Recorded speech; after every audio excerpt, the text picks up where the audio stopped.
Welcome back to 5th grade Unit 4 called Space Systems. As we've worked through the unit, we've talked about gravity, we've talked about the seasons. Now we're actually going to start talking about the moon, and we're going to kind of move away from the Earth again. This week you're going to be learning about the phases of the moon, and you're going to be doing an exploration that takes place to learn about the different phases of the moon and how it works.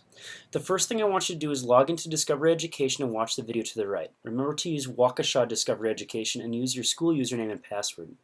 After that, you're going to open the moon presentation, and you're going to look through this, and it's just going to give some basic background information for you. It'll show the different phases of the moon. It'll also talk about the terms waxing and waning, which mean growing and shrinking.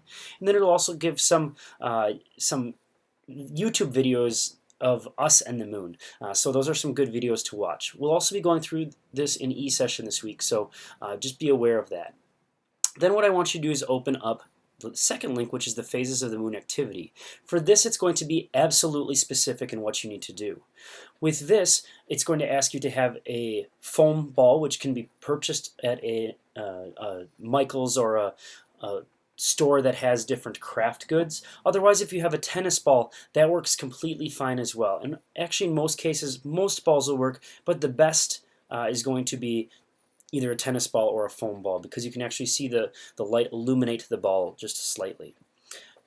For this, you're going to follow the directions, answer all of the questions, and it's going to show you the phases of the moon, and it's also going to talk again about waxing and waning, so you have a better understanding of those.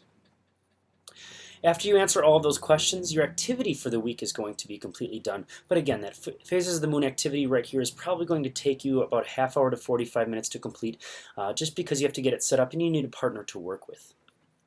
After that, your literacy connection this week should be done again on stellar poetry, and this one is going to be a haiku.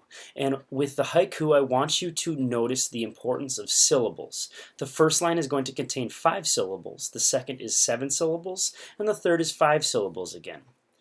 When you're thinking about syllables, an easy way to do that is to either clap out loud to the different syllables or to snap so that you can hear them.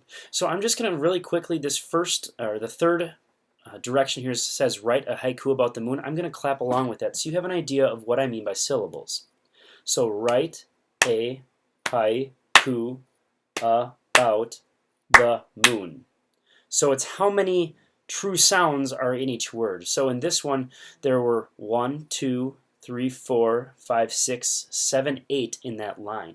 So with a haiku, there aren't a lot of words. So the example down here is with the sky, and I'll clap it again for you. So the sky is so blue.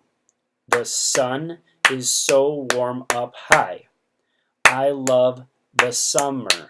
So it was 5 syllables, then 7, then 5 again.